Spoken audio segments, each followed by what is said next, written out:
Olá, minha gente boa! Arte e vitória para todos vocês! Meu nome é João Ricaldes, sou professor de História da Arte e sou responsável pelo projeto Humanarte, que há 13 anos realiza pesquisas em arte e cursos de formação para professores. Você está acompanhando aqui a série História da Arte em 20 lições, agora com a lição número 8, o Rococó no Brasil. Vamos lá? Neste vídeo, nossa abordagem é direcionada ao rococó religioso no Brasil, suas origens portuguesas, o contexto do ciclo do ouro e as principais expressões no Rio de Janeiro e em Minas Gerais. E o que interessa todo esse conteúdo? Ora, há dois aspectos importantes que têm grande relevância nesta lição. Um aspecto emocional, praticamente existencial, e um aspecto historiográfico. Vamos ao primeiro. O Rococó no Brasil deixa para nós bastante evidente uma relação muito próxima, muito harmônica entre a vida terrena, entre a vida aqui nessa dimensão e a ideia de espiritualidade. E isso interessa a você, interessa a mim, a conciliação, finalmente a harmonização do terreno e do celestial, do aqui e do depois, seja lá qual nome você dê a essas duas dimensões que certamente dizem respeito à sua felicidade. A lição vai demonstrar para vocês como isto foi elaborado, construído de forma impressionante nas igrejas do Rio de Janeiro e nas igrejas de Minas Gerais. O segundo aspecto, de caráter historiográfico, pode parecer, assim, aparentemente, que não interesse tanto, mas tem a ver até com a qualidade desse curso, né? Que é um dos momentos de atualização do curso. Por quê? Porque o título Rococó no Brasil, ele vem sendo estudado desde o final dos anos 90, mas até agora não foi inserido, não foi absorvido na maior parte, na quase totalidade dos manuais de história que estão no mercado, dos manuais de história da arte. Não vou querer ser assim delicado, mas faça você a sua pesquisa, busque o manual de história da arte mais acessível, os mais conhecidos, você não encontra o capítulo, não encontra, por falta de atualização mesmo.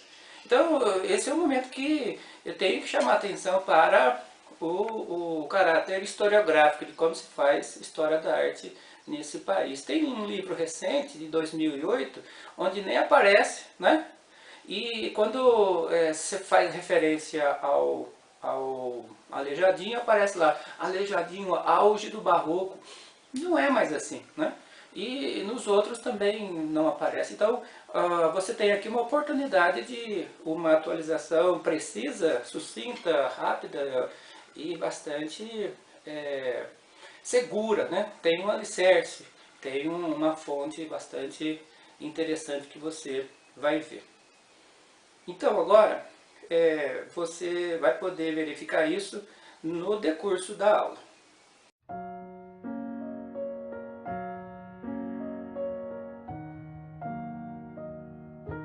Portanto, vamos à aula. Rococó no Brasil. Em primeiro lugar, a gente precisa lembrar das origens do Rococó na Europa, no tema que foi da nossa aula número 7.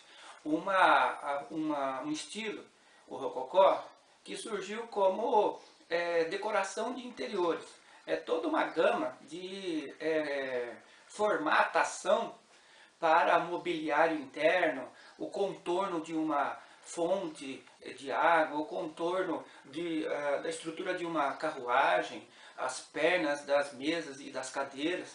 Em todos esses elementos havia aquele traço sinuoso, elegante que a gente comentou na aula passada e que acaba também sendo utilizado dentro da pintura. Fundamentalmente, o rococó é baseado numa estrutura chamada rocalha, tradução em português para roquel, que era o nome que se dava a um tipo de jardim feito de plantas, de pedras e de conchas. E essa estrutura de conchas, que lembra de fato aquele pedaço côncavo, né? Ela reaparece na pintura, na forma de folhagens, né? E reaparece na decoração de interiores. Bom, o fato é que, como a gente já comentou também, o rococó foi muito ligado com a vida da corte, a vida voltada a prazeres, e por isso era muito comum, muito recorrente, o tema do voyeurismo, da nudez feminina, o tema de muita sensualidade. De tal forma que o rococó começou a ter a sua imagem vinculada fundamentalmente como símbolo de um sistema que se queria superar, destruir. Símbolo dos governos absolutos, símbolo da nobreza decadente, moralmente decadente. Bom, por isso é que o rococó nunca conheceu um uso religioso na França, que é o terreno do surgimento do rococó. No entanto, nas extremidades, vamos dizer assim, da Europa Ocidental, a oeste em Portugal, a leste na Alemanha, no sul da Alemanha, o rococó no século XVIII conheceu sim um uso religioso. E é muito intrigante isso, porque percebeu-se nesses locais, Portugal e Alemanha, que a alegria de viver que o rococó transmitia poderia sim servir como uma expressão da benevolência, da misericórdia, da bondade de Deus, da felicidade que espera o homem, mesmo sem que isso seja um apego a esse mundo. Tá? Essa é a grande novidade. Né? Pela primeira vez na história do cristianismo, não há uma oposição intransponível entre a vida aqui e lá.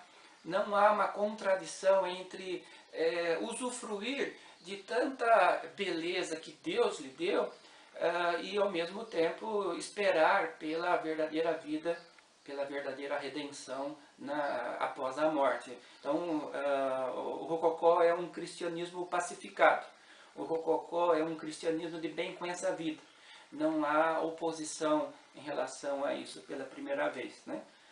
E isso você vai perceber na composição, na decoração religiosa em Minas Gerais e no Rio de Janeiro. É muito bonito, é muito impactante essa mensagem de serenidade. Serenidade e espiritualidade ao mesmo tempo. É uma lição.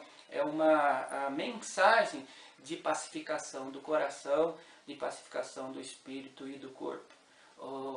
Em Minas Gerais, o rococó convive com igrejas barrocas, tanto quanto no Rio de Janeiro. E nós vamos ver na exposição, no comentário dessas peças escultóricas, né, da decoração, da fachada, da portada das igrejas, dois idiomas diferentes.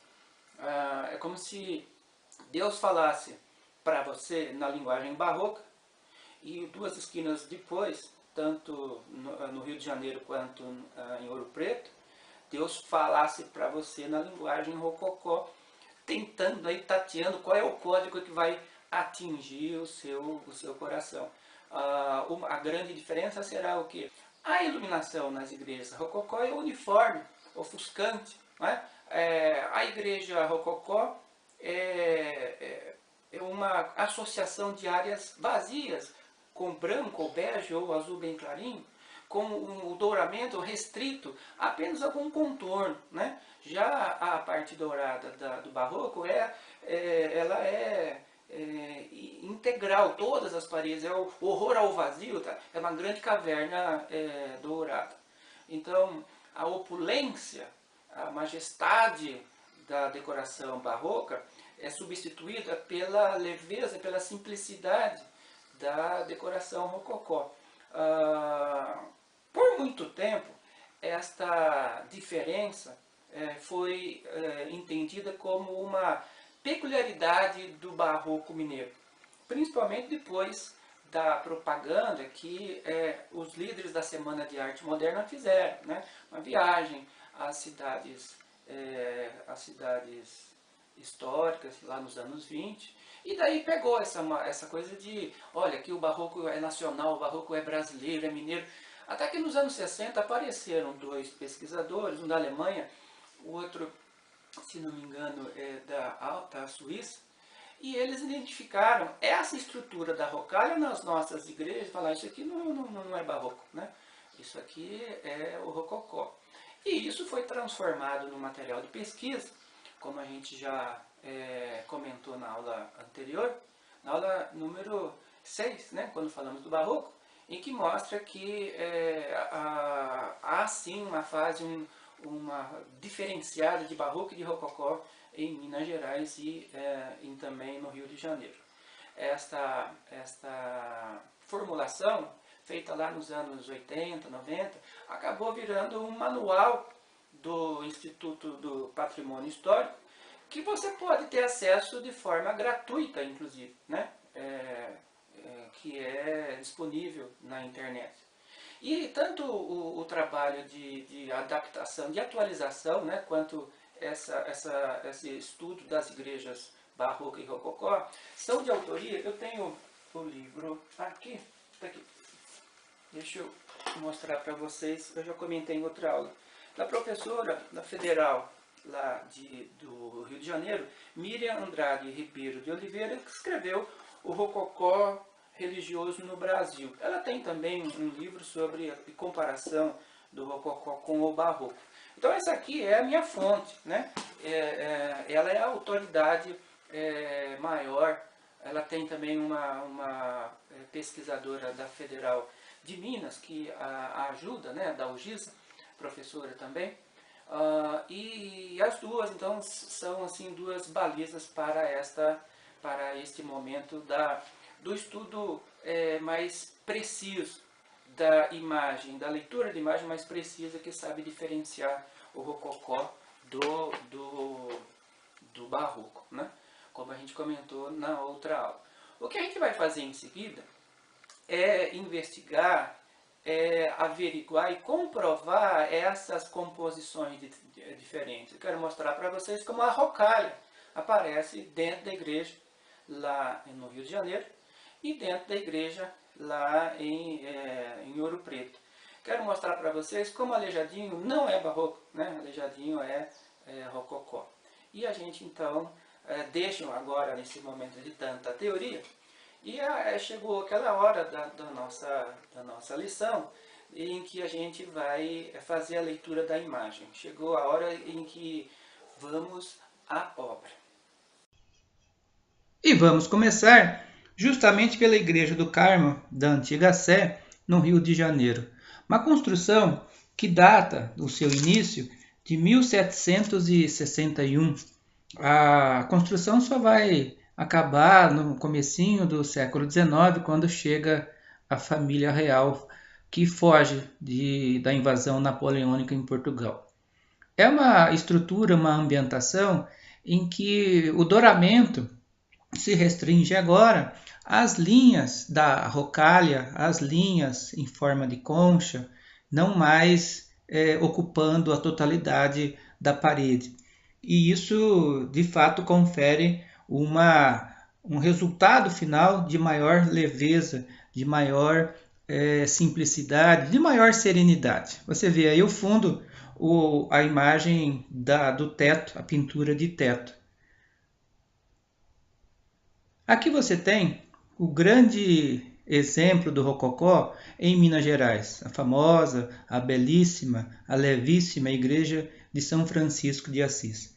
Perceba que por cima das imagens laterais, são retábulos, existe uma linha ondulante, flutuante, que lembra muito as linhas do rococó que vimos na aula passada. Agora os retábulos não estão mais dentro de arcadas, estão mais livres e maiores. Mas o resultado final de leveza, de simplicidade e de clareza é muito grande. Essa aqui é a fachada da igreja de São Francisco de Assis. Uma fachada, a parte de cima da porta, a portada, aqui a gente vê aqui ampliada, é uma obra-prima do Rococó no Brasil, que é justamente de autoria de Aleijadinho, cujo pai era construtor português e o filho nasce de uma relação com uma negra em Minas Gerais. Veja que as formas em concha, abaixo, ao lado, acima, são recorrentes, assim como a estrutura da pintura do teto, que é do mestre Ataíde, grande pintor do Rococó, nascido em Minas Gerais. Todo o contorno dessa pintura em que a Virgem Maria aparece entre anjos sobre nuvens é feito na estrutura da rocalha. Aqui você tem o retábulo do altar, um retábulo também feito pelo Aleijadinho, em que a parte superior mostra, de fato, esse emaranhado de linhas, de arranjos florais e também de conchas, que contrastam muito com o barroco de Ouro Preto, em que havia esse douramento total, né? Essa iluminação que tem o foco no altar. Diferente da iluminação do Rococó, que é ofuscante, brilhante, homogênea, esbranquiçada, um salão de festas. Se imaginar que isso também acontece no Rio de Janeiro, se compararmos o barroco do Mosteiro de São Bento, uma caverna dourada, não é verdade? Ainda no Rio de Janeiro, com a Igreja do Carmo, que a gente analisou logo no comecinho. É tudo muito bonito, né? Essas duas dimensões da divindade extrapolam os limites da religião. Gente, a aula acabou.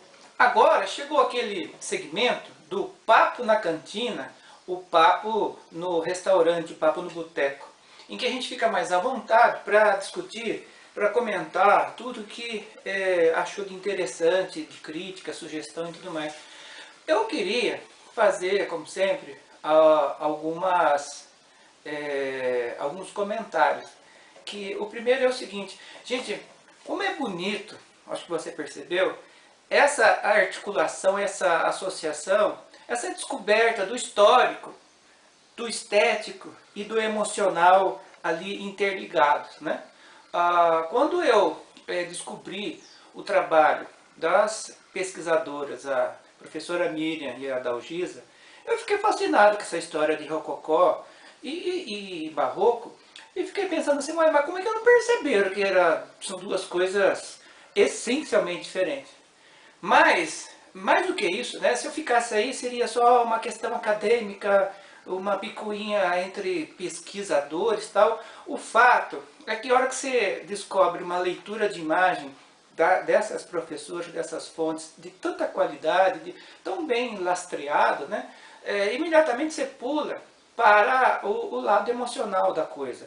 O Rococó e o Barroco são como que dois idiomas da divindade. Isso é impressionante. O que eu fiz?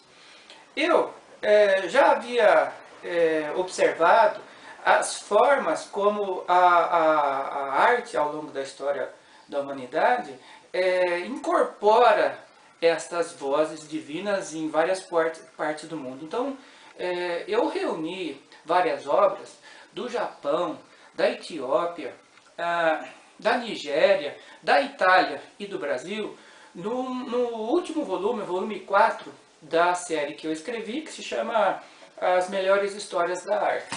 Vou pegar aqui para vocês. O último volume se chama Mito e Fé.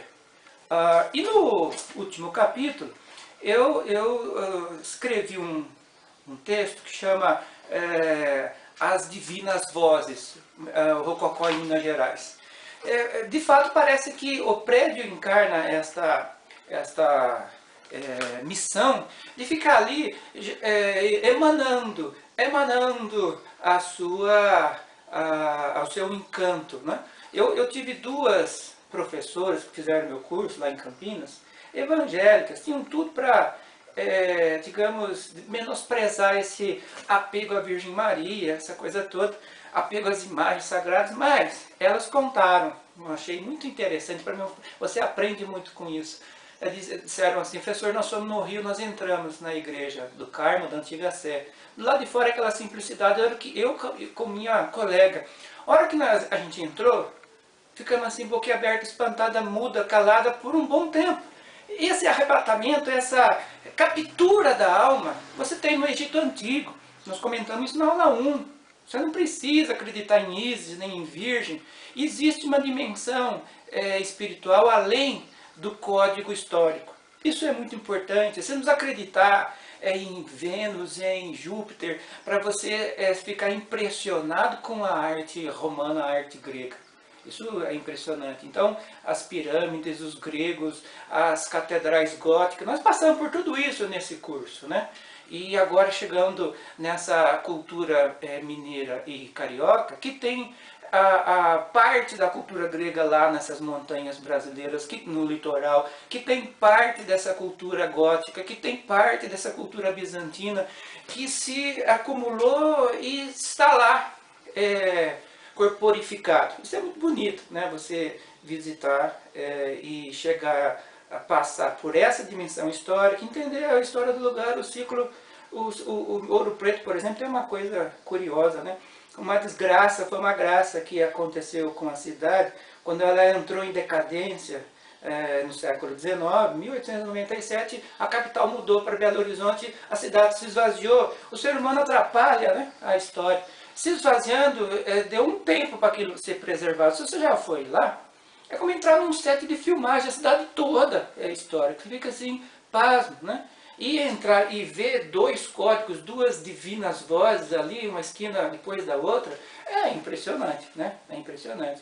Então, moral da história, eu acho que o estudo, nesse caso específico da arte, é um caminho para a tolerância, né? Tanto que é necessário isso no mundo inteiro, né?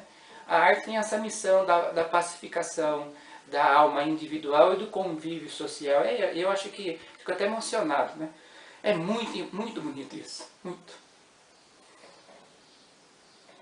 Bom, agradeço a atenção de vocês. Projeto Manarte, valores humanos através da arte. Desculpa aí.